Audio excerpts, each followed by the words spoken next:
नमस्कार, आर के त्यागी, गाज़ियाबाद, NCR दिल्ली। ओम सच्ची Janvani the truth speaks channel पर आपका स्वागत है। चैनल को प्लीज़ सब्सक्राइब करें। सब्सक्राइब करने से हमारी मदद होगी और चैनल का विस्तार होगा। आप स्वयं भी सब्सक्राइब करें और अपने साथियों से सब्सक्राइब कराएं चैनल को। रिटायरीज़ के मुद्दे या बैंकर्स के इन सर्विस वालों के मुद्दे लेकर के आता हूं मैं और उन पर डिस्कस करता हूं, उनके बारे में बताता हूं। और एक तरह के मेरे चैनल के वीडियो एक तरह के डॉक्यूमेंट्स हैं। साथियों, वीडियो को शेयर, लाइक, कमेंट करें। शेयर करने से अधिक से अधिक रिटायरी साथी तक जाएगी और दूसरे लोगों तक भी जाएगी जो बैंक सर्विस में है। तो ये मेरा निवेदन है। All sections of society, all sections of political party तक जाएगी और सभी रिटायरीज़ को मोटिवेट करेगी, मोबिलाइज़ करेगी। एम्प्लॉइज़, ऑफिसर्स को मोबिलाइज, मोटिवेट करेगी। आइए वीडियो शुरू करते हैं। मैं वीडियो बनाता रहता हूँ तो उस पर कमेंट्स भी आते हैं। अच्छा, कुछ लोग कई बार ऐसा कमेंट कर देते हैं तो मैं अवॉइड करता हूँ, लेकिन कई बार एक मेरे किसी चैनल देखने वाले साथी ने कमेंट किया कि आप ये डिटेल्स जो हमें बता रहे हैं, मैंने डिटेल बनाई सिंगला वाले केस की और उनके लीगल पहलू और सब उनको बता रहा था। तो कहते हैं मुझे कि ये जो आप डिटेल हमें बता रहे हैं तो हमें क्यों बता रहे हैं, आप कोर्ट में सबमिट करिए, आप इन्हें या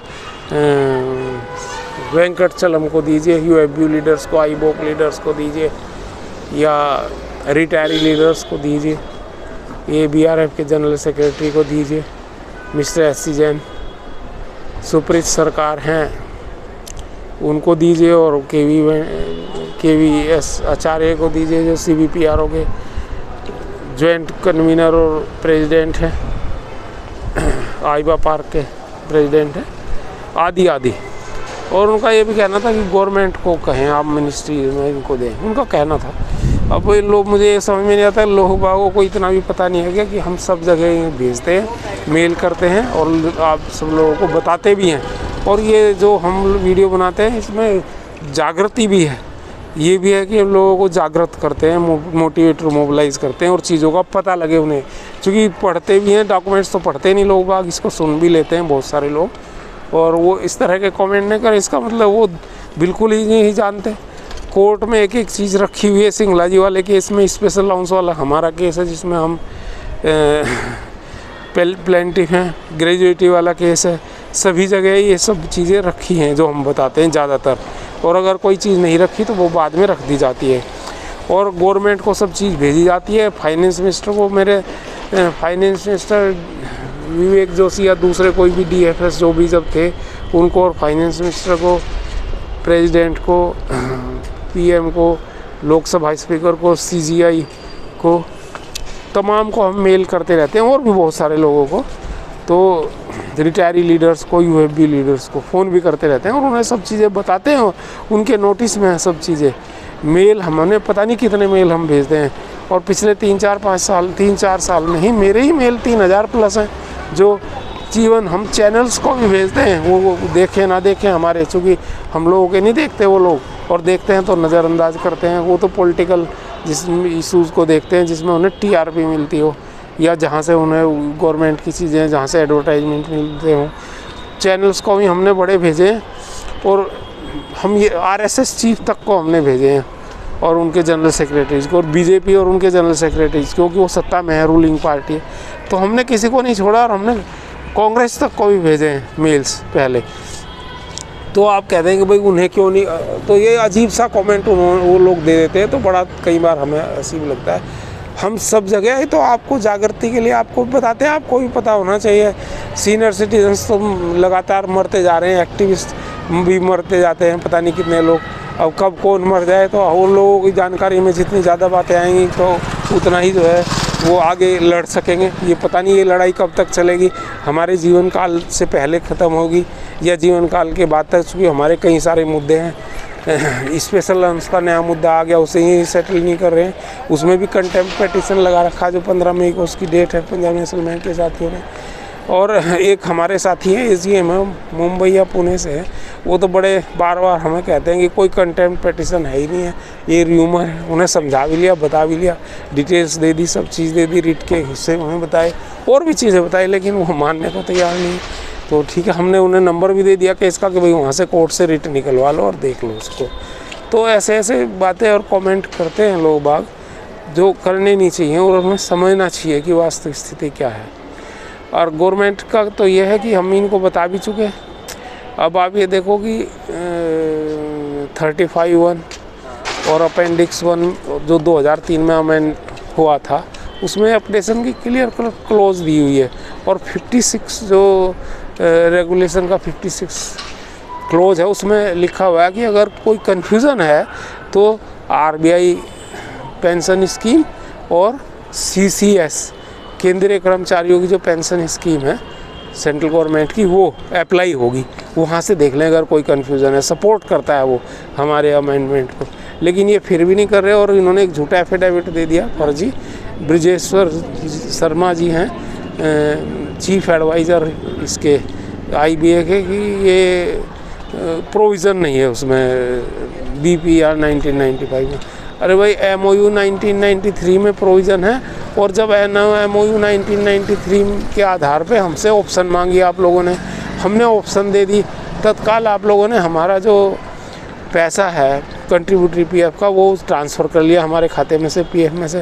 वो तो हम तो उसी दिन कॉन्ट्रेक्चुअल लाइबिलिटी हमारी हो गई, बैंक की हो गई हमारे प्रति पेंशन देने की, तो उसी दिन से हम पेंशन के लिए ड्यू हैं। और वही जो MOU 1993 में था में लिखा हुआ है कि ये अपडेशन क्लोज।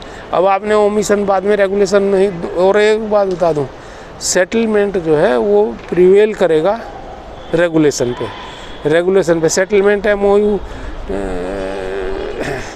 1993 है, तो उस पर और उसी के आधार पे हमने आपको अपनी ऑप्शन दी, उसी के आधार पे आपने हमारा पैसा ट्रांसफ़र कर लिया। तो हम तो इम्प्लाइड हो गया है कि आप उस पर हम कॉन्ट्रेक्चुअल लायबिलिटी आपकी अपडेशन करना पड़ेगा।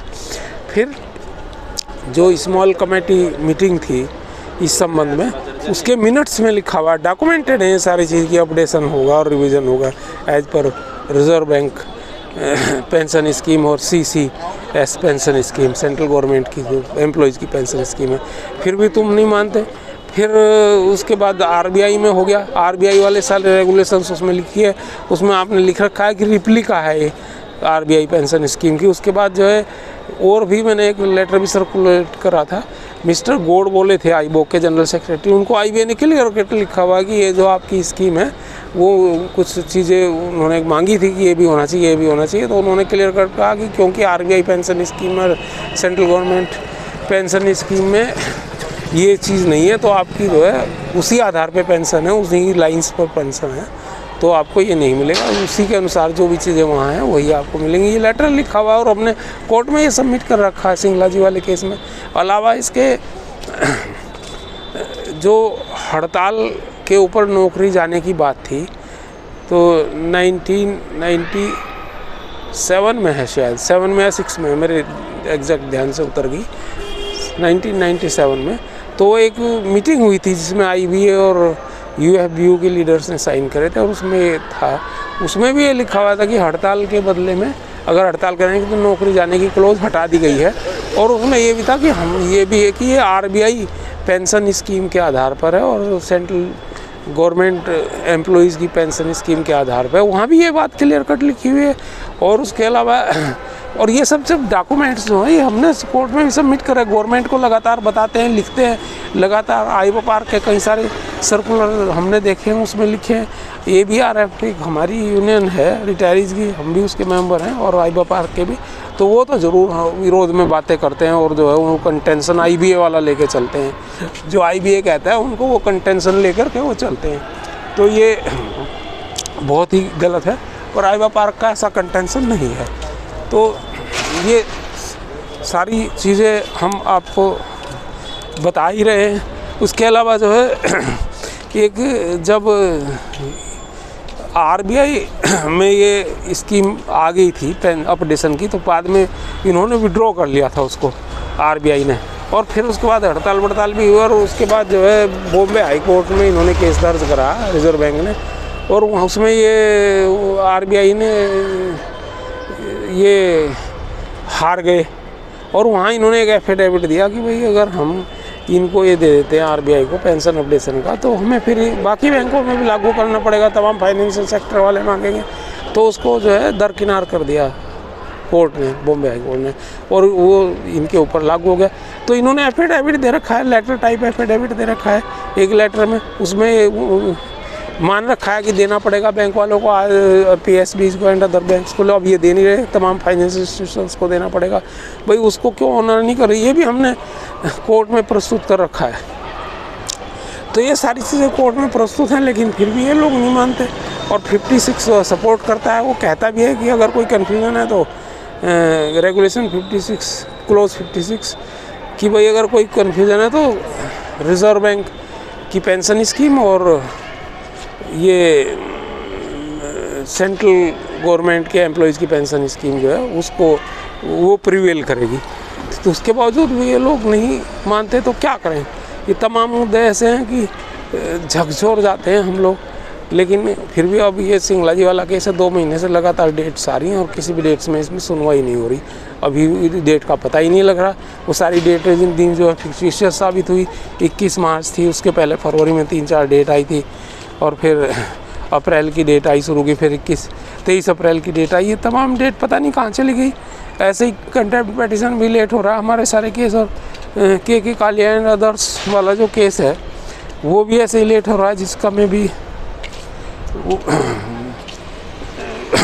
प्लेंटिफ हूँ उसमें 2 केस में, और 4 केस हमने लगा रखे हैं। 2 केस में मैं प्लेंटिफ हूँ सेंट्रल बैंक की तरफ से, एक में मेरा नाम 17वें नंबर पर और एक में मेरा नाम 16वें नंबर पे है।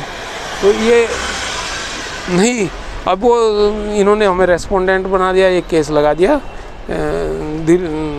सुप्रीम कोर्ट में, और वो 165 लोग हैं जिनमें से 5 एक्सपायर हो चुके हैं बेचारे अब तक, एक रोहतक का भी जिनमें से। तो ये सारी बातें हैं। अब ये भी धीरे धीरे ये पता लगा सभी ओम स्वाहा हो जाएंगे, तो क्या तब तुम पेंशन स्कीम और ये सारी चीज़ें करोगे। हमारे सारे मुद्दे पड़े हुए हैं। हेल्थ इंश्योरेंस हमें नहीं मिल रहा 4 लाख का, और वो जो भी हमें 70 हज़ार रुपये दे करके वो अपनी जेब से लेना पड़ रहा है हर साल। तो ये बाकी ना CGS स्कीम हमारे यहाँ लागू करते हैं तुम लोग। हमारी डिमांड ये भी रहती है ना आयुष्मान भारत कार्ड, अब उन्होंने 70 साल तक के लिए डिक्लेयर करा, पर 60 साल वालों से ऊपर दो।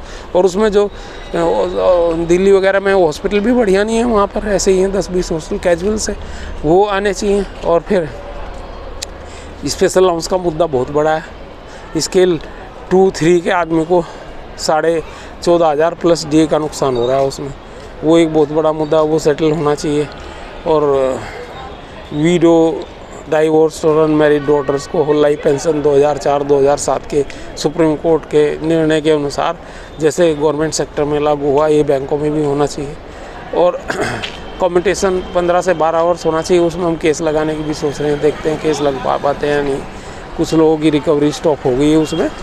तो ये तमाम ऐसे इशूज़ हैं। ग्रेजुएट के हमारे 2 ऑलरेडी मुद्दे हैं। एक तो यही जो मैंने बताया सुनवाई के लिए सुप्रीम कोर्ट में जो मैटर प्लेस किया गया है, और एक 16 का है 20 लाख ग्रेजुएटी होने का, वो भी पेंडिंग पड़ा हुआ है दिल्ली हाई कोर्ट में। अब लगातार 5-5 8-8 महीने की डेट मिल जाती है, तो ये बड़ा ही एक मतलब गलत तरीका है। इतना ही इस वीडियो में साथियों। धन्यवाद। RK त्यागी, राजेश कुमार त्यागी, गाजियाबाद। भारत माता की जय, वंदे मातरम।